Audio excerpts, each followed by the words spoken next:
अगर आदि गुरु शंकराचार्य जी नहीं होते या उस दौर में जो उन्होंने किया वो नहीं किया होता, तो आज हिंदू धर्म का रूप क्या होता? और ज़रा उनके बारे में समझाइए, क्योंकि अब शंकराचार्य जी हम टाइप करते हैं गूगल पे, तो आता है मोदी जी के ऊपर बयान दे दिया, अयोध्या में गए, नहीं गए, बड़ी पॉलिटिकल खबरें आती हैं।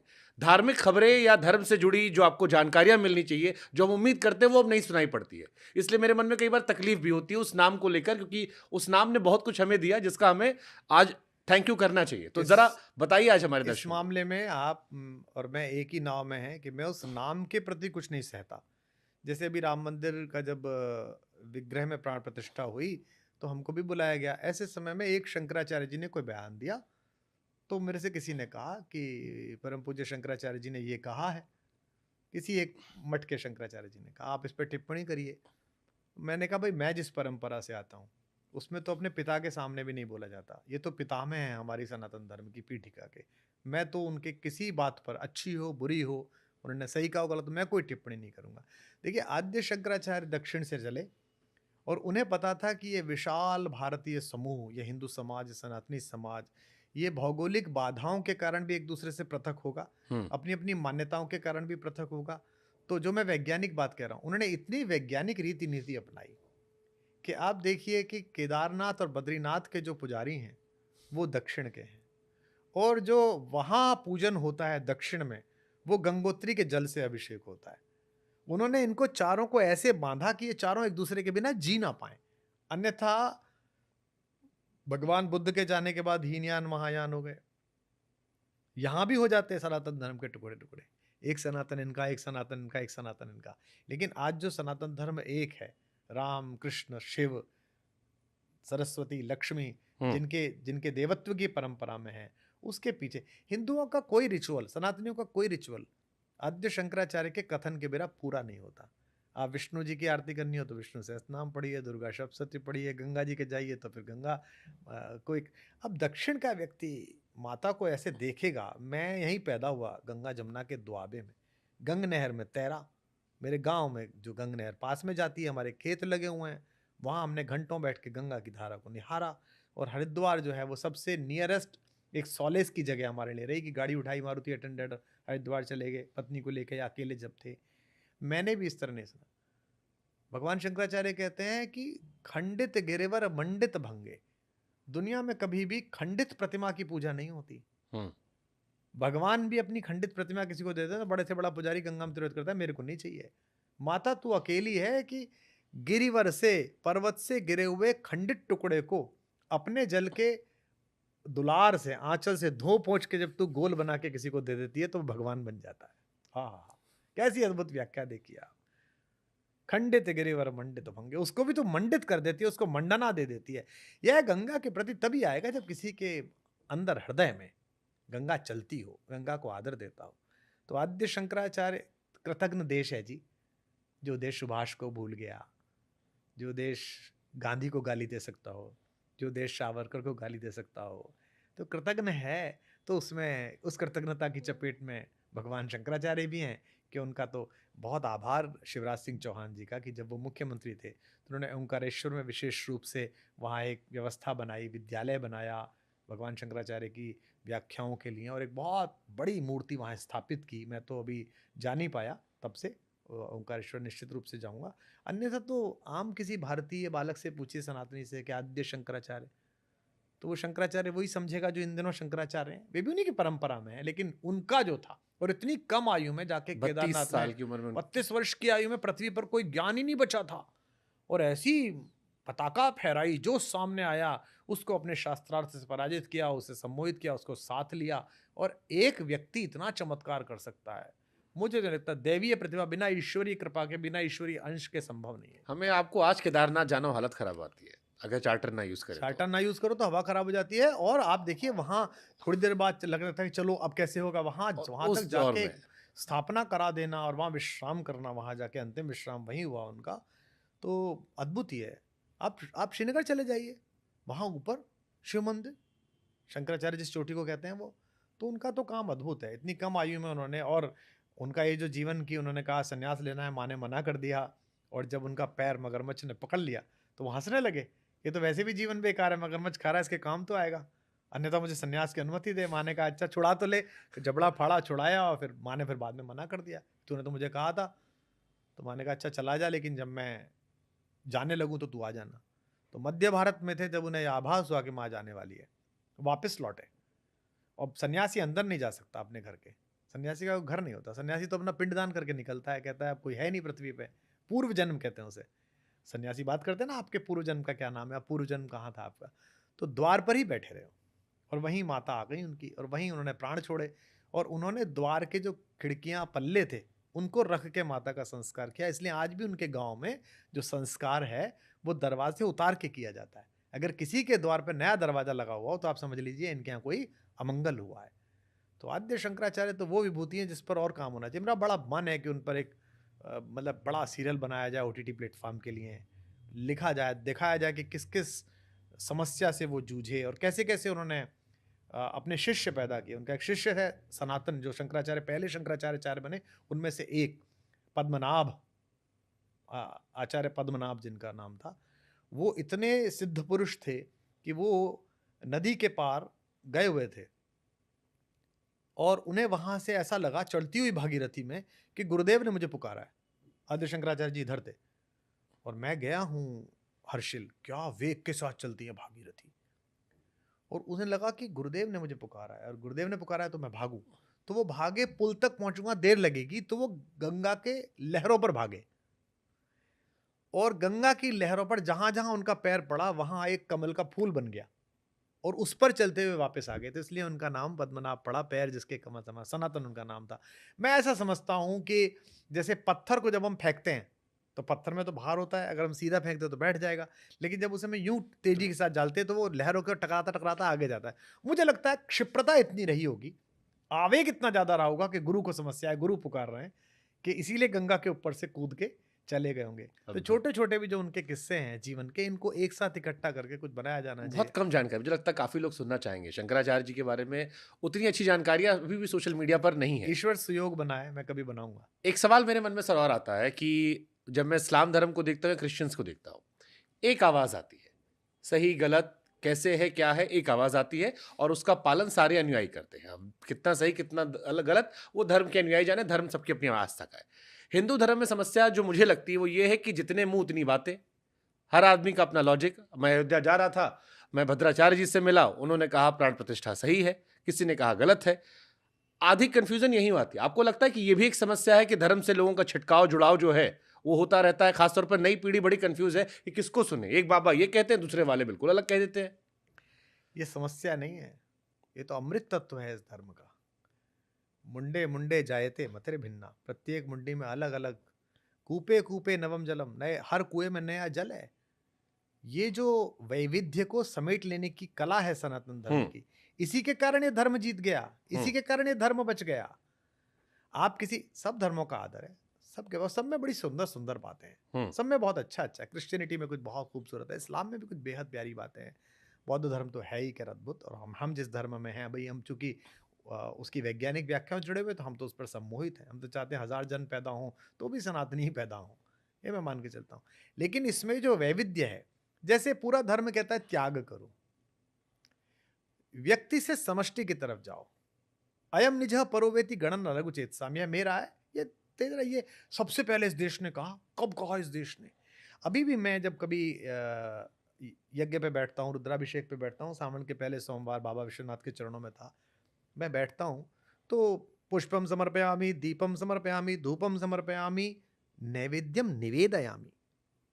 देखो आप, संस्कार विधि आद्य शंकराचार्य, पुष्प तुम्हारा है प्रभु, मैं इसे क्या कर सकता हूं, तुम्हें ही दे रहा हूं, त्वदीयम वस्तु गोविंदम तुभ्यमेव समर्पय, मैंने थोड़ी बनाया फूल, आपने बनाया, चुन के लाया हूं, आपको दे रहा हूं। धूप आपकी है प्रभु, यह गंध आपकी है प्रभु, नैवेद्य मैंने कोशिश की है, आपकी चीनी, आपका दूध, आपकी चीजें लेके मिला के मैंने कुछ बनाया, तो this is sir, I am just giving it, naivedyam निवेदयामि, ये निवेदन कर रहा हूं मैं आपसे। पूरा धर्म त्याग पर है। एक ऋषि ने कहा कि त्याग व्याग में कुछ नहीं रखा, मौज लो, उधार लो और घी पियो, और अगर उधार का घी पचा लिया तो फिर किसकी माँ ने दूध पिलाया जो वापस ले जाए। उसको भी लोगों ने कहा गर्दन मत उतारो, मारो मत इसको, वो भी महर्षि है, महर्षि चारवाक, जिसके वंशज पंजाब नेशनल बैंक लूट के चले गए लंदन, उन्हीं के तो अनुयायी होंगे वो। यावत जीवेत सुखम जीवेत ऋणम कृत्वा घृतम पीवेत, जब तक जियो आनंद से जियो, उदार लो और घी पियो, यही शरीर सत्य है, बाकी कुछ सत्य नहीं है।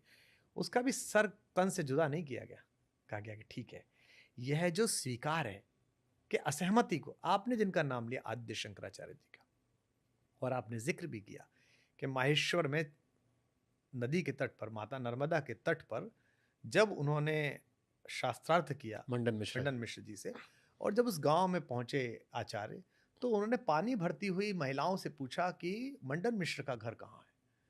तो महिलाओं ने संस्कृत में उत्तर दिया कि जिसके दरवाजे पर तोता और मैना जगत और ब्रह्म के सत्य और मिथ्या होने पर शास्त्रार्थ करते मिले, वो मंडन मिश्र का घर है। इतने बड़े विद्वान थे मंडन मिश्र। उनकी पत्नी देवी भारती भारत की अद्वितीय विदुषियों में थी, जो उनकी ज्यूरी की हेड बनी। इन दोनों के बीच शास्त्रार्थ जब हुआ, उन्होंने ही ज्यूरी का काम किया। ये जो हमें सिखाने आए हैं ज्ञान गंभीर के भारत में स्त्री की स्थिति फलाती ढिमकाती, इन मूर्खों को बताओ कि 18वीं शताब्दी में इटली में लिंडा पोइट नाम की एक लड़की ने वकालत शुरू कर दी थी, जिन्हें जला के मार दिया था इन्होंने वकील बनने पे। हमारी माता तो 1800 साल पहले जज बन गई थी भाई भारती। ये जो हमें सिखाते हैं ज्ञान भार वाले। तो जब वहाँ उन्होंने शास्त्रार्थ मंडन मिश्र से प्रारंभ किया, मंडन मिश्र पराजित हुए और विनत हुए, उनके शिष्य बन गए, सुधाकर उनका नाम रखा गया। तो जब वो जाने लगे तो शिष्य ने पूछा, नए शिष्य ने गुरु से पूछा, आयु प्राप्त शिष्य ने युवा गुरु से पूछा। पहली बात तो देखिए, ये कोई समस्या नहीं है कि गुरु युवा है, 24 साल का है और मैं इतने साल का हूं। पूछा कि गुरुजी आप तो जा रहे हो, मेरे लिए क्या आज्ञा है। तो उन्होंने कहा कि प्रिय शिष्य, तुम मेरे ऊपर वार्तिक लिखो। अब आपके लिए नया शब्द होगा वार्तिक। महर्षि पाणिनि के अष्टाध्यायी में वार्तिक की व्याख्या है। वार्तिक क्या होता है?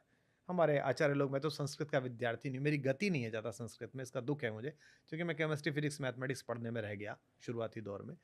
वार्तिक का अर्थ है उक्तम, जो मैंने कहा है इसकी व्याख्या करो। ये तो कोई खराब बात नहीं है, हर कवि चाहता है कि उसका चेला उसके ऊपर पीएचडी कर ले। उक्तम। अनुक्तम, जो मुझसे छूट गया, जो मैंने नहीं कहा, इसकी व्याख्या करो कि गुरुजी ने ये तो कहा ही नहीं, यहीं तक बात कही, इससे आगे तो कही नहीं। इसके लिए कलेजा चाहिए। और तीसरी बात तो केवल भारत का ऋषि कर सकता है, केवल मेरा शंकर कर सकता है। उक्तम, अनुक्तम, दुरुक्तम, जो मैंने गलत कह दिया, इसकी व्याख्या कर बेटा, कि गुरुजी आपने गलत कह दिया। कौन करा लेगा? है किसी में इतनी इंटेलेक्चुअल एक्सेप्टेबिलिटी? ये जो इंटेलेक्चुअल एक्सेप्टेबिलिटी है क्रॉस की, कि तुम भी कहो, तुम भी कहो, तुम भी सही कह रहे हो, हाँ तुमसे बात हो सकती है, यही इस धर्म की उत्तरजीविता है। तो मेरे जो छोटे भाई बहन, जो बच्चे इस कार्यक्रम को देख रहे हैं और वो सोच रहे हो कि परम पूज्य शंकराचार्य आदरणीय श्री अभिमुक्तेश्वरानंद जी ने एक बात कही, परम पूज्य जगत गुरु तुलसी पीठाधीश्वर रामभद्राचार्य जी ने एक बात की, दोनों महाराज जी के प्रति सादर चरण स्पर्श करते हुए, मैं तो दोनों का परम प्रिय हूँ, दोनों के श्री चरणों में माथा रखने का सौभाग्य मैं पाता हूँ, और ये मैं जब भी मिलता है इस अवसर का लाभ उठाता हूँ। अगर अलग अलग बात कह रहे हैं ना, तो तुम अपनी बुद्धि के साथ, तटस्थ बुद्धि के साथ, आदर भाव के साथ इसकी व्याख्या करो, समकालीन परिस्थिति में इसका जांच परख करो, अध्ययन करो। ये कैसे कि हम इन गुरुजी के चेले तो इन गुरुजी के खिलाफ बोलेंगे, ये संभव नहीं है। तो यह जो इंटेलेक्चुअल एक्सेप्टेंस है अलग अलग बातों का, यही इस धर्म की संजीवनी शक्ति है। बशीर बद्र साहब का एक शेर है, मगरूर आंधी दरख्तों को पटक जाएगी। ये जो पूरी दुनिया में जो पटका जा रहा है दरख्त, जहां जा रहा है वहीं भसड़ फैला रहा है, वो मगरूर आंधी का दरख्त है। मगरूर आंधी दरख्तों को पटक जाएगी, वही शाख बचेगी जो लचक जाएगी। तो जिस विचार में फ्लेक्सिबिलिटी ना हो, धर्म कोई झील नहीं है, धर्म कोई जोहड़ नहीं है सड़े हुए पानी का, धर्म कोई समंदर भी नहीं है कि कभी कभी लहर आती है, चांद के हिसाब से आती है। धर्म तो आध्यात्म के शिखर से निकलती हुई गंगोत्री की धारा है। धर्म तो झरना है, जो अलग अलग गांव जंगल होता हुआ अंत में चेतना के महासागर में जाता है। तो जो इसे झील बनाने पे तुले हैं, वो बेसिकली आध्यात्म के विरोधी हैं। अब फिर मेरे मन में एक सवाल आता है। कुमार जी ने कहा कि सबको सुनो फिर तय करो, लेकिन कुमार जी ने एक बड़ा बोल्ड स्टेटमेंट भी दिया कि सीता जी के निर्वासन को लेकर वाल्मीकि जी की बातें जो कही जाती हैं वो गलत है, वो उन्होंने नहीं लिखी थी। उत्तरकांड में जो कहा गया वो बाद में जोड़ा गया, उसे पढ़ो, तुम्हें डिफरेंस समझ में आएगा। कई लोग कहते हैं, क्योंकि मुझे कंठस्थ नहीं है, मैंने कईयों से पूछा इस विषय में, उन्होंने कहा कि नहीं, बालकांड में भी जिक्र कर दिया गया था उत्तरकांड का, कहाँ से कुमार विश्वास जी कह दे रहे हैं? ये तो एक नई थ्योरी दे दी गई। जो रामायण हमने देखी बचपन में, हमने लव कुश वाला कांड देखकर खूब आंसू बहाए। जब आया कि हम कथा सुनाते हैं रामचंद्र भगवान की, ये रामायण है, पुण्य कथा श्री राम की, उसमें बताया गया सीता माता जी के दुख कैसे थे। कई लोगों के मन में उस चीज़ को लेकर, राम जी को लेकर एक पीड़ा भी है। मेरी कई महिला मित्र हैं जो रह रह कर धार्मिक भी हैं बट शिकायत करती रहती हैं। तो ये जो एक नया कॉन्सेप्ट आपने दिया, इस पर अभी भी चर्चाएं चल रही है और मैं कहीं जाता हूं, कुमार विश्वास का नाम लेता हूं, तो खासतौर पर महिलाओं में इस विषय पर चर्चा बड़ी ज्यादा होती है। देखिए, मुझे ये विषय मैंने 6-7-8 साल पहले बोला, प्रामाणिक तौर पर बोला। मैंने उद्धरणों के साथ बोला और मैं इस पर लंबा बोलने के लिए तत्पर भी हूँ। कभी भी अवसर मिलेगा तो 2-3 दिन मैं इस पे उद्धरण के साथ बोलूँगा। ये मेरे हिसाब से सत्य है कि उत्तरकांड क्षेपक है। बहुत सारे आचार्य, बहुत सारे महापुरुष इस बात पर मुझसे नाराज़ भी हैं। वो दबे स्वर में, जागृत स्वर में मुझे धर्म विरोधी ऐसा कहते हैं। क्योंकि हो सकता है कि उनकी प्रज्ञा, उनकी चेतना ऐसा स्वीकार करने के लिए तत्पर हो कि मेरा मर्यादा पुरुषोत्तम गर्भवती पत्नी को जंगल में छोड़ दे।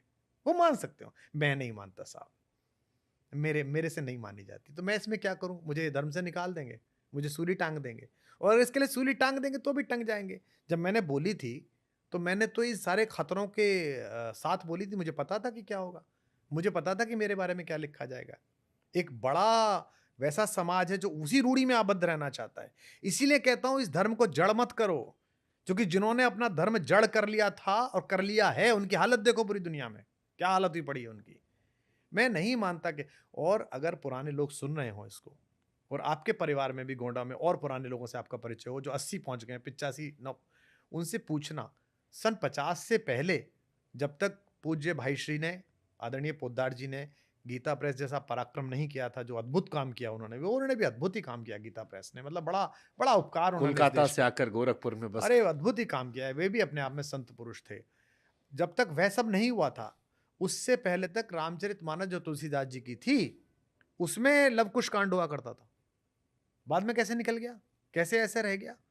मैं तो आपको व्याख्या के साथ बता सकता हूं कि 1700 इतने में जो फ्रांस के एक प्रेस ने सबसे पहले हमारी ये एनल्स ऑफ रामायण छापी है, उसमें नहीं है ये सब। मैं आपको बाकायदा उत्तरकांड की भाषा के हिसाब से बता सकता हूं, मेरा ऐसा मानना है। दूसरों का, अच्छा, मैं उनसे कहने नहीं जा रहा कि आप गलत कह रहे हैं। वो मुझे महाराज जी मिले, परम पूज्य शंकराचार्य जी के दर्शन हुए, जिन्होंने मेरे बारे में बिना नाम लिए कहा कि ऐसे 650 आते हैं कल परसों के, सीता निर्वासन नहीं हुआ, ऐसा कैसे नहीं हुआ? डांट डूट के कहा उन्होंने। लोगों ने मुझसे कहा, महाराज जी आप, जय हो प्रभु, आपकी भी जय, आप भी सही कह रहे हो। मैं ऐसा मानता हूं, एक शनि मंदिर है, आपने पढ़ा होगा, देखा होगा। हम एक बार वहां गए, उसके जो प्रमुख ट्रस्टी थे, अध्यक्ष थे, उन्हीं का कार्यक्रम था। मेरे साथ हमारी एक कवित्री थी, कविता तिवारी, बड़ी प्यारी बिटिया है हमारी। वो भी गई। जब हम मंदिर तक पहुंचे तो उन्होंने कहा, आप मैडम यहीं रहिए, सर आप चलिए। तो मैंने कहा, ये क्यों नहीं जाएंगे? तो बोले, वो साहब स्त्रियों का प्रवेश निषेध, स्त्री तो नहीं जा पाएगी। तो मैंने अपने मैनेजर से कहा कि इनसे बोलो कि अभी जरा दूसरा फोन आ गया है, व्यस्तताएं हैं, निकलना है, बाद में आएंगे। ये नहीं कहा कि मैं नहीं जा रहे। तो मुझसे किसी ने पूछा कि क्यों नहीं जा रहे हैं? मैंने कहा, जो भगवान मेरी बेटी से नहीं मिल सकता, मेरी माँ से नहीं मिल सकता, मेरी बहन से नहीं मिल सकता, मेरी पत्नी से नहीं मिल सकता, उस भगवान से मैं भी नहीं मिल सकता। गलत है। अब इसमें मैं कोई अनादर थोड़ी कर रहा हूं भाई शनि भगवान का। यार मेरा कोई ऐसा, मेरा ऐसी कोई काम, मेरा ऐसी सोच है। उसके बाद वो दर्शन होने लगे। फिर अगली बार मैं गया तो गया, मेरे साथ जितने भी लोग, महिलाएं थी, जितनी बच्चियां थी, मैं सबको लेकर गया। अब ये तो मैं मान सकता हूं ना, मेरे धर्म ने मुझे अधिकार दिया है। मैं ऐसे किसी धर्म में तो पैदा हुआ नहीं जहां मुझे आप ईश निंदा में जिंदा जला देंगे। मैं तो ऐसे धर्म में पैदा हुआ हूं कि जहां हर तरह का आदमी जिंदा रहता है, तो मैं भी जिंदा हूं। और मैं आपसे ये भी नहीं कह रहा मेरे मठ में आओ कि मत आओ, कि मेरे आश्रम में पहुंचो मत पहुंचो, या मेरा वाला प्रसाद लो मत लो।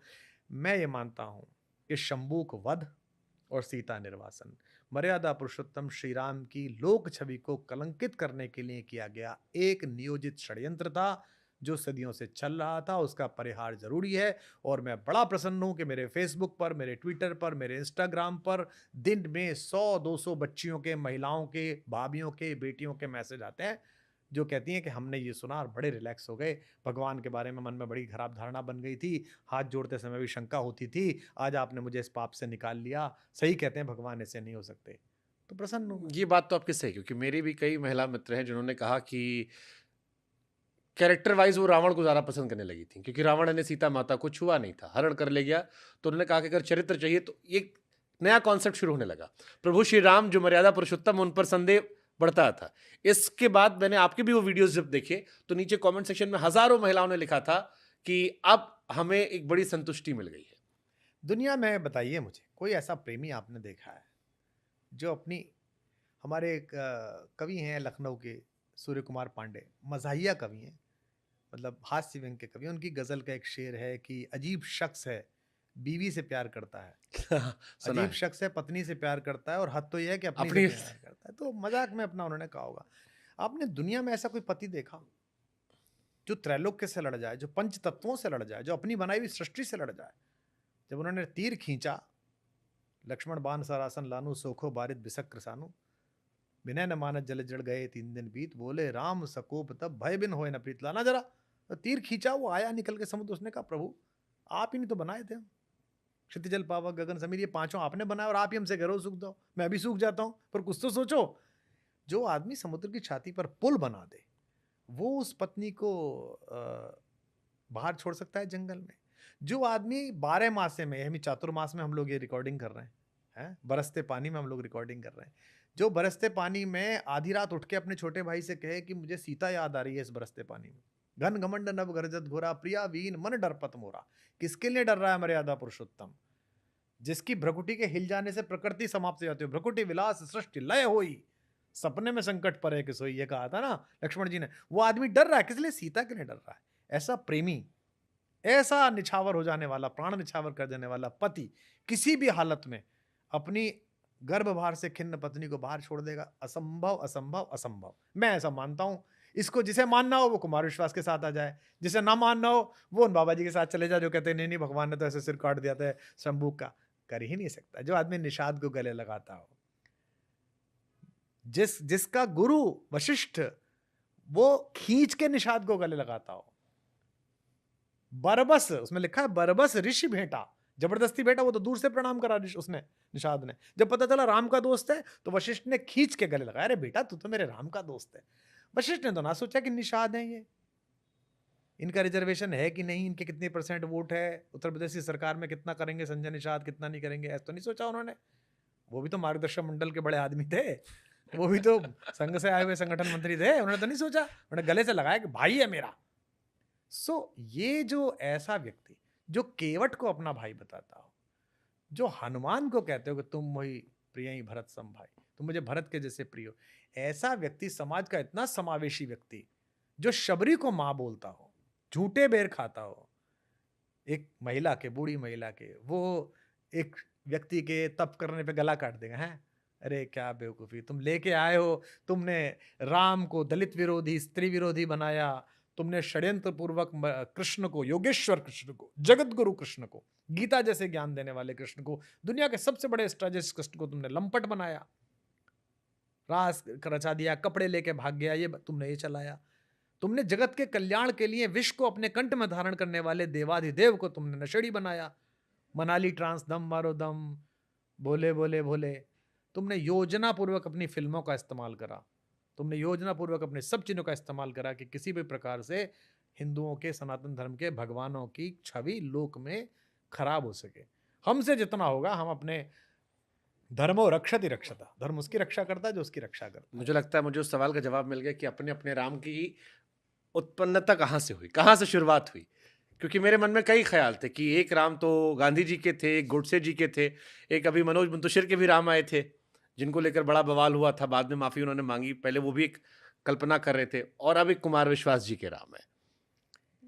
राम देखिए क्या है, वो अपने अपने राम का मतलब ये है कि सबके अपने अपने हैं। मेरे राम कैसे हैं, मैंने वो बोले, वो बोल रहा हूँ।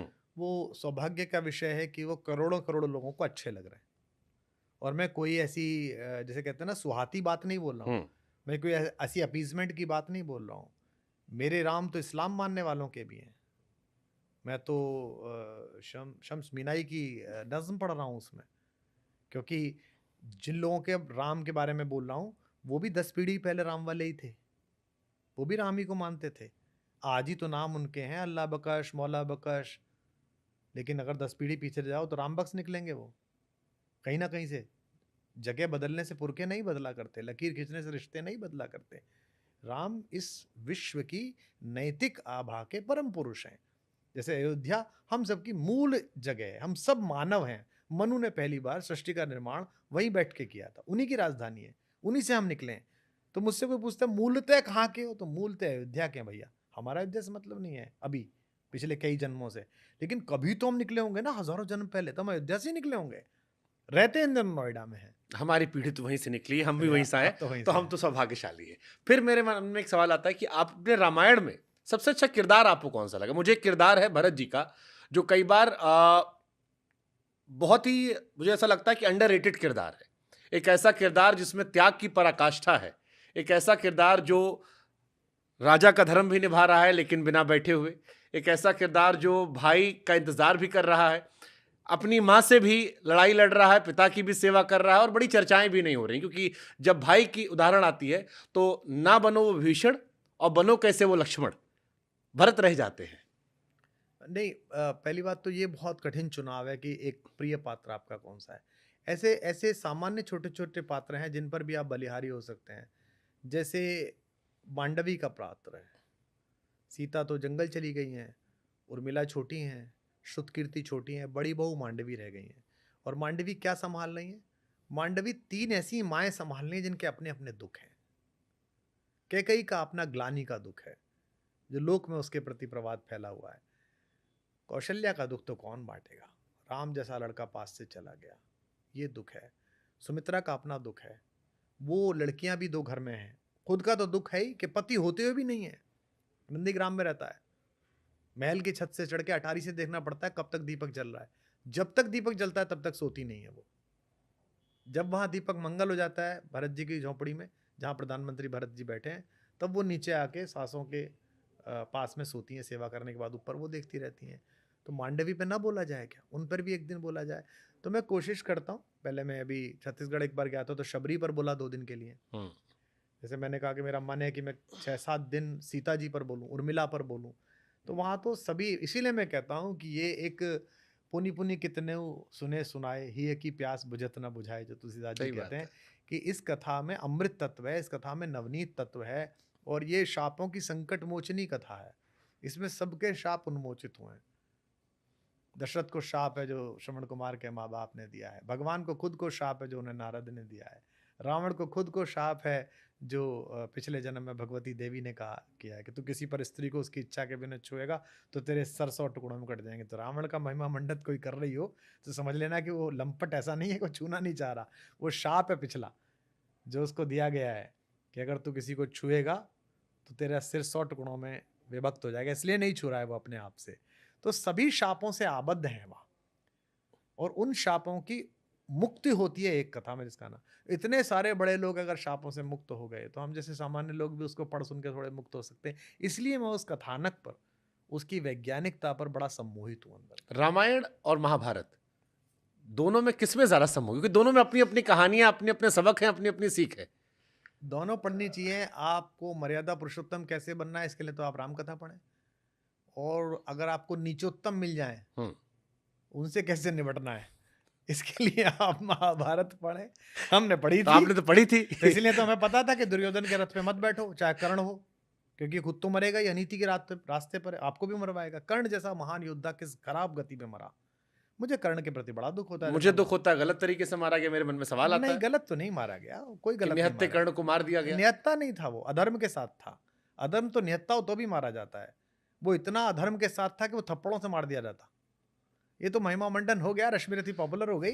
कभी हमसे बैठ के इस पर लंबी चर्चा करिए, हम बताएंगे। नहीं, भगवान लेकिन ने लास्ट में जब उसे बोला है कि जिस दिन ये हुआ था उस दिन कहाँ तेरा धर्म सो रहा था, जब धर्म बताया तब भगवान ने उसको बड़ी सुनाई वहां खड़े होके कि अभिमन्यु के जब तू तलवार उतारा था पीछे से, तेरा धर्म कहाँ गया?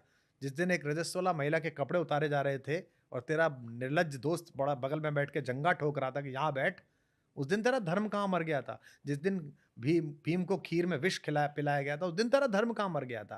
तो ये धर्म धर्म पुकारने वाले ये सब क्या है ना, हम मतलब आप करें तो मतलब वो रासलीला। नहीं, लेकिन कर्ण के अनुयायी जो कर्ण को मानते हैं वो ये कहते हैं कि जब कर्ण को भी भरी सभा में बेइज्जत किया गया था तब भी तो भगवान नहीं आए थे, दुर्योधन नहीं आया था, तो वो एक उसके ऊपर एक रह गया कि ऋण रह गया। एक गरीब आदमी को आपने इतना दे कर्ण दिया। को जब अपमानित किया था वो कॉन्स्टिट्यूशनल पोजीशनिंग थी भाई, गलत थी सही थी। उनके कॉन्स्टिट्यूशन में विधान था कि केवल राजवंशियों में प्रतियोगिता होनी है, अब ओलंपिक चल रहा है और एक पहलवान बाहर खड़ा कह रहा है जो जो अभी जीता ना गोल्ड मेडल, इसे पटक के अभी मार सकता हूं मैं, हो सकता है मार भी दे वो। ओलंपिक है तो ठीक है, आओ भी बुला लो, इससे करवा लो अभी। भाई ओलंपिक है, व्यवस्था है। तू पहले स्टेट खेल, फिर नेशनल खेल, फिर प्री ओलंपिक क्वालिफाई कर, फिर फिर लीग खेल, फिर क्वार्टर फाइनल खेल, फिर सेमीफाइनल खेल, फिर फाइनल में आ जा। अब ओलंपिक में एक आदमी ने भाला फेंका 90 फीट 90 मीटर तक, और हमारे गांव में एक बैठा कह रहा है भी क्या फेंका इसने, मैं सोना फेंक दूं बाबूजी, नाम बदल देना मेरा।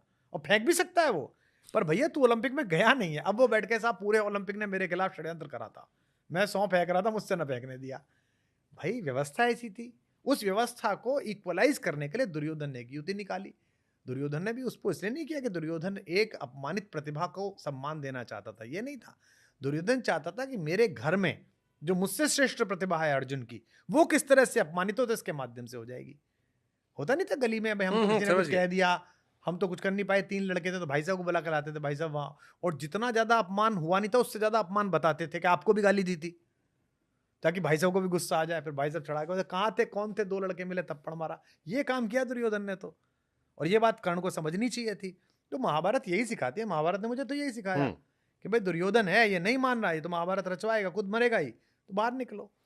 अच्छा, एक सवाल हमारे मन में और आता है, क्योंकि राम और कृष्ण को लेकर हमने आपको बहुत सुना, अपने अपने राम अपने अपने श्याम, और एक बड़ी अच्छी बात मुझे लगी थी, राम का बचपन नहीं था, कृष्ण का जीवन जो है बड़ा खूबसूरत था, और उसकी व्याख्या भी बड़ी अच्छी थी, कभी समय मिला तो पूछूंगा। लेकिन कृष्ण जी को लेकर एक सवाल मेरे मन में हमेशा आता है, क्योंकि आप प्रेम के कवि भी हैं। कृष्ण जी को रुक्मणी जी ने भी प्यार किया, राधा जी ने भी किया, मीरा जी ने भी किया। कई सारी फिल्में भी आती हैं, जिसमें अभी हमने एक प्रियंका चोपड़ा की पिक्चर देखी थी, उसमें उन्होंने कहा कि लोग तो प्रेयसी को याद रखते हैं, पत्नी कितनी भी अच्छी हो, और बड़ी हिट फिल्म गई, उसका डायलॉग बड़ा अच्छा था कृष्ण संवाद को लेकर। आपकी नज़र में रुक्मणी जी, राधा जी, मीरा जी, किसका प्यार सबसे बड़ा था? तीनों को कृष्ण अलग अलग मिले हैं। देखिए, एक गीत गाने वाला कृष्ण है जो राधा को मिला है, एक गीता गाने वाला कृष्ण है जो माता रुक्मणी को मिला है, और एक प्रीत जगाने वाला कृष्ण है वो माता मीरा को मिला है। देख हमारे ना क्या है, कॉलोनी में जैसे आप जिस अपार्टमेंट में रहते होंगे, वहाँ बालकनी एक के ऊपर एक है ना, 19वीं मंजिल वाले की बालकनी भी यही खुल रही है, और उसके ऊपर वाला जो 21 वाला है उसकी भी वहीं खुल रही है, 20 वाले की खुल रही है। सामने बादल हैं, सामने आकाश है, इंद्र का चमत्कार है, मौसम खूबसूरत है। बताइए कौन सी फ्लोर पे मौसम अच्छा है? प्रत्येक फ्लोर पे मौसम अच्छा है। तो वो ईश्वरी किस बात का, वो योगेश्वर ही किस बात का, वो 64 कलाओं का स्वामी ही किस बात का, जो एक में बंध जाए, जिसको एक प्रेम करे। तो कृष्ण इसीलिए पूर्ण पुरुष हैं, कृष्ण इसलिए पूर्ण अवतार है, कृष्ण इसलिए परब्रह्म है कि उनसे आप हर तरह से प्रेम कर सकते हो। आपको आश्चर्य होगा, चोरों के आराध्य हैं वो। आधे चोरों पे ये व्याख्या है कि कृष्ण तो खुद ऐसी करते थे, आनंद लेते हैं लोग बात। किसी ने नाचने पर कुछ कह दिया था, तो मैंने उससे कहा कि मेरे बाबा सुनाते थे, लोग नाचना बुरा रे बतावे, नाचे कृष्ण मुरारी, नाचे थे बैराट देश में अर्जुन बाणाधारी। नृत्य में पारंगत है, वाद्य में पारंगत है, पशुपालन में पारंगत हैं, 64 कलाओं में पारंगत हैं। इसलिए तीनों को अपना अपना कृष्ण मिला है, और तीनों एक दूसरे से ईर्ष्या नहीं करती। इसीलिए महारानी और दीवानी दोनों एक दूसरे से ईर्ष्या नहीं करती, और रानी भी ईर्ष्या नहीं करती मेवाड़ वाली। तीनों हमारी माँ है, मैं तो तीनों को माँ कहता हूँ। मीरा को मैंने कभी मीरा नहीं कहा, माँ मीरा कहा सदा। और राधा तो हमारी माँ है ही। बीच में एक विवाद हो गया था, हुई थी नहीं हुई थी, बड़ा नाटक। हमसे किसी ने पूछ लिया कि भाई राधा हुई थी कि नहीं हुई थी। मैंने उनसे कहा भाई हमारे दादाजी ये कहते थे कि मेरी दादी जो है वो लठ बहुत जबरदस्त चलावे, और इतना तेज लठ चलाती थी कि नीचे से कबूतर ना निकल पावे खाट से दोनों तरफ, और बड़ी लड़ाका थी, और बड़ी अद्भुत खिलाड़ी थी। भाई मैंने तो अपनी दादा की दादी नहीं देखी, मेरे पिताजी ने भी नहीं देखी थी। मेरी एक बुआ बड़ी वैसी थी कि पीटिया है 4 को और लड़िया है। तो मेरे पिताजी कहते थे कि हमारे बाप के दादी पे गई है। फिर मेरी बहन बैडमिंटन बहुत अच्छा खेलती थी और बिल्कुल रैली लगा देती थी, गिर गिर जाती थी। तो मेरे भाई ये कहते थे कि ये दादाजी की दादी पे गई है। अब मेरी छोटी बेटी है, उसका बड़ा क्रूड ह्यूमर है, हाँ स्लैपस्टिक, ऐसा वन लाइनर मारती है कि भाई साहब शाहरुख खान ने चित्त आदमी बैठ के लंदन वाली। हाँ वहाँ पढ़ती है किंग्स में, वो डाइनिंग टेबल पे एक लाइन बोलेगी, सब यूँ देखेंगे अरे क्या बोल दिया इसने। तो मैं कहता हूँ कि मैंने कहा हमारा दादा जैसे बताता था। अब क्या है, मैंने अपने दादा की दादी नहीं देखी, पर उस अदृश्य महिला के बारे में एक व्यक्ति द्वारा बनाया गया किस्सा हमारे परिवार में मान्य है कि वो ऐसी थी। मतलब हमारे दादा की दादी तो मान्य हो गई, और करोड़ों करोड़ लोग सैकड़ों वर्षों से हमारी जिस माँ के अनुराग में बंधे हुए गीत गा रहे हैं, रो रहे हैं, आराध्य मान रहे हैं, वो हुई नहीं। तो मैं पागलों में ढूंढने जाऊंगा, हुई नहीं हुई। जब मेरे को इतना आनंद दे रही है राधा, जब मेरे को इस स्नेह से, प्रेम से भर रही है, जब मुझे मुक्ति से भर रही है मेरी माँ। भाई पद्मावती पे क्या हुआ था, जब पद्मावत के समर्थन में हमने बोला कि भाई ये फिल्म ऐसे नहीं बननी चाहिए, हम समर्थन में, लोगों ने हमसे कहा कि आप तो बड़े अजीब आदमी हैं, आप करणी सेना के साथ हो गए, आप इनके साथ हो गए। तो हमारे एक मित्र उस समय राजनीति में प्रासंगिक थे, आप ही के कबीले के, वो एक दिन घर आए तो मुझसे बोले, यार कुमार भाई आपसे ये आशा नहीं थी, आप तो कवि हैं, आप भी ये बिल्कुल फेनेटिक बातें कर रहे हैं, अब कोई आपसे पूछ के कविता लिखेगा, अगर कोई कविता लिखना चाह रहा हो, वो फिल्म बना रहा है। मैंने कहा बिल्कुल नहीं लिखेगा मुझसे पूछ के, पर मेरी माँ पे लिखेगा तो पूछ के लिखेगा, और उल्टी सीधी लिखी तो वो हाल करूंगा कि अपनी माँ को याद रखेगा। भाई पद्मावती हमारी लोक माँ है, उनके बलिदान के लिए हम लोग रोते हैं, हमारा पूरा अंचल, हमारा पूरा समाज। आप ऐसे ही कैसे फिल्म बना देंगे? मेरे अच्छे मित्र है संजय भाई, संजय लीला बंसाली मेरे अच्छे मित्र हैं, मैं उनकी कला का आदर करता हूँ, वो भी मेरी कला का आदर करते हैं। और आप मेरी माँ पे तो बना रहे हैं भाई साहब, वो जो दूसरे वाले हैं जो सहते ही नहीं है, उन पे क्यों नहीं बनाते आप? एक बार उन पे बना लीजिए। शायद जवाब वही होगा जो आप कहते हैं अक्सर, कि अपने वाले बोल देते हैं, कम से कम जुदा नहीं होता। हाँ तो भाई, तो फिर इतना याद रखिएगा, आप कुछ भी बनाइए। मैंने तो सिर्फ इतना कहा था कि चलिए अगर आप बना भी रहे हैं, अगर आपकी स्क्रिप्ट भी है, तो जो उसके मानक लोग हैं, जिनके वंश में वो लोग हैं, उनको तो मिलाइए। ट्रू, हाँ ये तो जायज महेंद्र बात सिंह जी मेवाड़ से तो मिलाइए, जायज बात श्री है। जी से तो मिलाइए, लक्ष्यराज जी से तो मिलाइए, जाके बात कराइए, उनसे बताइए, दिखाइए।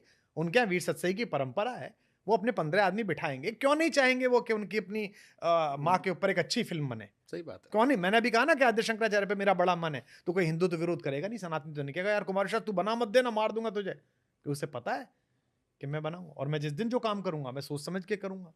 तो इतना सा कहना था, बस इतनी सी बात है। अच्छा, एक सवाल मेरे मन में, क्योंकि धर्म की बड़ी बातें हो रही हैं, हिंदुज्म को लेकर सुप्रीम कोर्ट की अक्सर एक लाइन कोट की जाती है कि Hinduism is a way of life, कोई रिलीजन नहीं है हिंदुज्म।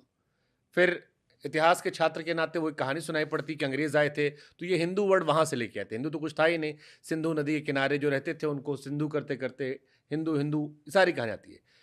सनातन धर्म और हिंदू धर्म एक है, या हिंदू कोई धर्म भी है या नहीं है, या सुप्रीम कोर्ट वाली लाइन है कि it's a way of life? ये बड़ा कॉम्प्लिकेटेड कंफ्यूजिंग स्थिति है। पहली बात तो माननीय उच्चतम न्यायालय के प्रति पूरा आदर, और उसकी लोकतांत्रिक अस्तित्व जो है उसके प्रति संपूर्ण सहमति के बाद भी मैं ये कहना चाहूँगा कि मैं अपनी संस्कृति के बारे में उनकी व्याख्याओं को अंतिम मानूं, ये बाध्यकारी नहीं है। वहाँ तो मार्कंडेय जी जैसे लोग भी बैठे थे, जिनके ट्वीट आप पढ़ नहीं सकते। सही बात है। मतलब मैं उनका निरादर नहीं कर रहा, वो भी तो मनुष्य हैं जो वहाँ बैठे हैं, और वहाँ क्या क्या हुआ है हमने देखा है। वहाँ के लोग कैसे कैसे मैनेज होके कहाँ कहाँ पहुँचे हमें पता है, अभी भी पहुँचे हुए हैं, अब आगे भी पहुँचेंगे। हाँ हाँ। तो उन्होंने मेरे धर्म संस्कृति जो जो हजारों हजार वर्ष पुरानी है, उस पर एक व्याख्या कर दी, कह दी ये वे ऑफ लाइफ है। उसे लेके एक पॉलिटिकल पार्टी की लीडरशिप घूमने लगी। तो ना तो मैं उस पॉलिटिकल पार्टी की लीडरशिप की इस व्याख्या को मानता, और ना मैं उस सुप्रीम कोर्ट की दी हुई टिप्पणी को मानता। जीवन पद्धति नहीं है भाई साहब, जीवन है। सनातन धर्म में जीवन पद्धति नहीं, उसके लिए हमने रिचुअल अलग बनाए हैं। उसके लिए किस दिन हवन में बैठो तो पता चल जाएगा कि पहले ये क्यों होगा, बाद में ये क्यों होगा। उसमें अंबा अंबिका अंबाली के कैसे बोला जाएगा ये भी पता चल जाएगा। इसमें तीनों अलग अलग क्यों बोले जा रहे हैं, पहला क्यों, दूसरा क्यों, ये भी पता चल जाएगा। वो रिचुअल है भाई साहब। रिचुअल को धर्म मत बताओ, धर्म बड़ी चीज है, आध्यात्म उससे भी ऊपर की चेतना का स्तर है। धर्म जब अपने उदात्तीकरण पे पहुंच जाता है तो आध्यात्म हो जाता है, स्पिरिचुअलिटी हो जाती है। तो जीवन के 3 स्तर है। एक बहुत सामान्य व्यक्ति है जो रिचुअल को धर्म समझता है, एक उस रिचुअल की व्याख्या को धर्म समझता है, वो सामान्य है, और एक उपलब्ध लोग हैं जो इससे ऊपर उठ गए, वो स्पिरिचुअल लोग हैं। और वो जरूरी नहीं है कि बिना वो पढ़ लिख के ही हो, वो बिना पढ़े भी हो गए। कबीर से बड़ी स्पिरिचुअलिटी कौन सी है? वो तो बिना पढ़े, तू कहता कागज की लेकी, मैं कहता आंखें की देखी। उसने तो अनुभव किया है पल पल स्पंदन आध्यात्म को। और कई बार तो किताब आध्यात्म को जैसे गेट लगा हुआ ना बुद्धि का, उसके पीछे किताबें लोग लगाए थे ताकि आध्यात्म घुस ना पाए, धर्म ही रह जाए। तो पहली बात तो मैं उनकी व्याख्या नहीं मानता किसी भी प्रकार से। लेकिन इसका इस्तेमाल कई बार सर होता है, जैसे जब ये कहा जाता है कि क्योंकि आप पॉलिटिकली काफी एक्टिव रहते हैं, और हम लोग टीवी पे डिबेट करते थे तो कहें कि सारे मुसलमान भी तो हिंदू है, फिर उसमें जब कवर करना हो तो कह दिया जाए कि it's a way of life, supreme court ने कहा था। तो फिर वो आता था कि यार मीठा मीठा कब कब तीखा तीखा थूक थूक, ये वाला फॉर्मूला था कि अपने हिसाब से उसका इस्तेमाल कर लिया गया कि कहाँ धर्म बनाया गया, कहाँ पर वे ऑफ लाइफ। तो धर्म की व्याख्या राजनेता जो कर रहे हैं उसमें मेरा और आपकी कोई रुचि नहीं होनी चाहिए। तो पहली बात तो जो धर्मों की व्याख्या राजनीतिक रूप से इस्तेमाल हो जाती है उसमें अपनी कोई रुचि नहीं होनी चाहिए। धर्म के सामान्य विद्यार्थी के नाते सनातन धर्म एक धारा है इस देश की, विश्व की। उसका आधुनिक प्रकटीकरण हिंदुत्व है, हिंदू है। अब उसमें उग्र हिंदुत्व, राजनीतिक हिंदुत्व, ये समाज समीचीन व्याख्याएं हैं, समकालीन व्याख्याएं हैं और इनके बीच बड़े लंबे हैं। उसके लिए आपको फिर 2-3 घंटे का पॉडकास्ट ठीक करना है, पड़ेगा। हम उसमें साइड करते हैं। हाँ, एक सवाल आपने दे दिया मुझे, और जैसे सिखों को लेके ये मान्यता है कि वो हमारे बीच में से निकले, और हिंदुओं को भी गुरुद्वारा जाते हैं, हम रोज देखते हैं, हम लोग भी जाते हैं, मत्था टेकते हैं, अरदास सुनते हैं और बड़े मजे। और सिख भाई भी जो है, मैं जब भी वैष्णो देवी गया था वहां भर भर के भर-भर के। माता रानी के दर्शन करने जा रहे थे। बड़ा कॉमन सा वो ट्रेंड है। जिस जगह से मैं आता हूँ वहां स्वामीनारायण भगवान है, उनकी भी एक अलग चर्चा है कि भगवान बीच में, चारों तरफ बाकी भगवान हमारे हैं। बौद्ध बुद्ध जी को लेके भी चलता है। तो ये सारे हिंदू धर्म से निकले हुए भगवान हैं, या अलग अलग थे, या कोई व्यक्ति महान बना तो उसके लोगों ने उन्हें भगवान बना दिया, या इनका मूल जड़ जो है वो सनातन हिंदुत्व ही है? ये कई बार इसको लेकर चर्चाएं चलती हैं, आपसे थोड़ा मुझे समझना चाहते हैं। देखिए, इसमें मेरा कोई भी स्टेटमेंट इसलिए वाजिब नहीं होगा कि अगर कोई व्यक्ति अपने आप को अलग तरीके से मानता है हम्म। या वो अपनी अलग अस्तित्व को स्वीकारना चाहता है तो उसकी उसे आज़ादी है। आपने देखा है अक्सर हाईवे पे जैन शिकंजी लिखा हुआ है हम्म। और वो नीचे लिखता है कि हम ओरिजिनल दुकान है, और ये भी 5 जगह लिखा होता है। हाँ। तो जैन शिकंजी पीने वाले ने सोचा कि कौन सी वाली ओरिजिनल है? नहीं, उन्होंने कुछ कहते भाई साहब आप गलत कह रहे हो, कादराबाद नाले वाला जो है ना वो असली है। दूसरा कहता है नहीं नहीं आपको नहीं पता, वो मोदी नगर में जो राजा शिकंजी के बगल वाला है, वो असली है भाई साहब। 3 आदमी बहस कर रहे होते हैं शिकंजी पे। जिसको जहाँ का स्वाद मुंह लगता है वहाँ उसके गाड़ी के ब्रेक लगते हैं अपने आप कि मैं तो यहाँ पीता हूँ। तो मेरा कहना है कि अगर कोई भी धर्म, बौद्ध धर्म हो, सिख धर्म हो, कोई भी हमारा जो धर्म दूसरा प्रामाणिक धर्म है, अगर उसको अपनी स्वतंत्र अस्तित्व का इतना ज़्यादा बोध है कि वो अपनी जड़ें किसी और में नहीं तलाशना चाहता, तो ये उसकी नागरिक स्वतंत्रता का प्रश्न है, ये उसकी धार्मिक स्वतंत्रता का प्रश्न है और प्रत्येक व्यक्ति को उसको आदर करना चाहिए। मेरे लिए कोई विषय ही नहीं है कि कौन किस में से निकला है, ठीक बात मेरे है। लिए कोई विषय नहीं है साहब, और बिल्कुल मैं ठीक ऐसे बात। चक्कर में नहीं पड़ता। जहाँ तक मैंने कहा कि राम उनके भी पूर्वज है, इस्लाम मानने वालों को, इसलिए नहीं कह रहा कि मुझे इस्लाम के खिलाफ कुछ कहना है या इस्लाम पे मेरी आस्था नहीं है या वो जो कर रहे हैं वो अपना काम करें। मेरा कहना यह है कि 10वीं शताब्दी से पहले इस देश में कोई इस्लाम परस्त आदमी नहीं था, इस्लाम पर ईमान किसी का नहीं था। वो वहां से आए, उन्होंने यहाँ लोगों को कन्वर्ट किया। यहाँ कोई एक परिवार मुझे बता दीजिए जिसकी जड़ें जो हैं वो वहां हो, एक बुखारीज के परिवार को छोड़ के, जिनके बारे में कहा जाता है कि ये बुखारा के हैं। उनके यहाँ भी मैंने सुना है कि विवाह दूसरे उनमें होने लगे हैं, अलग अलग जगह पे होने लगे हैं। जो भी मैंने सुना है, हो सकता है मैं गलत हूँ या मैंने सही सुना हो। तो जब आप यहीं थे भाई साहब, तो आज से 600 साल पहले, 700 साल पहले आपका पूर्वज कौन था? इस देश का रहने वाला। अब 600 साल में आपने एक नई धार्मिक व्यवस्था में अपनी रुचि और अपनी आस्था दिखाई, जो कि आपका अधिकार है, और हो सकता है व्यवस्था अच्छी हो, बुरी हो, उसमें कमियां हो, वो आपका काम है। उसके लिए आपके मदरसे हैं, हदीस हैं, मौलाना हैं, वो सब अलग हैं, उनके प्रति भी बहुत आदर है। वो अच्छा काम कर रहे हैं और अच्छा काम करें। ठीक, जायज बात आपकी है। लेकिन अब ये कहना कि सब नहीं, हम तो, अब जैसे मेरे को पाकिस्तान के मेरे दोस्त मिलते हैं, तो मेरे 2 दोस्त बच्चे जैसे, मैंने उनसे कहा बेटा अपने लोगों को समझाओ कि वो मिसाइल बना रहे हैं, अच्छी बात है, चलो भारत से बचने के लिए, भारत उनसे बचने के लिए मिसाइल बना रहा है, नाम क्या रख रहे हैं? गजनी। तुम्हारे पैदा हुआ था गजनी? अबे तुम्हारी सीमाओं के पल्ली पार से आया था, और जब आया था तो मेरे परदादा के परदादा के परदादा के परदादा को भी मारा था और तेरे को भी मारा था। तेरे गांव की भी औरतें उठाई थी और मेरे गांव की भी औरतें उठाई थी। तेरे खेत में भी आग लगाई थी और मेरे बुलंदशहर में भी आग लगाई थी। तो वो तो तेरा मेरा साझा दुश्मन था। तू इतना दुश्मनी में अंधा हो गया है मुझसे निकल के 75 साल पहले कि तू हम दोनों के सम्मिलित कातिल का नाम रख रहा है हथियार का। गजनी, गजनवी, ये कौन है? गौरी, उनकी मिसाइल है गौरी। कौन था गौरी भाई साहब? आया कहां से था गौरी? जहां तुम्हारी सीमा खत्म होती है ना अफगानिस्तान का, तो वो उधर से आया था दौड़ के और तुमको पीटता हुआ चला गया था। अब तुमने इतने अंधे हो गए हो इस विरोध में कि अब तुम ये करोगे, तो मेरा ज्यादा इसमें कुछ रुचि है नहीं ठीक बात। इस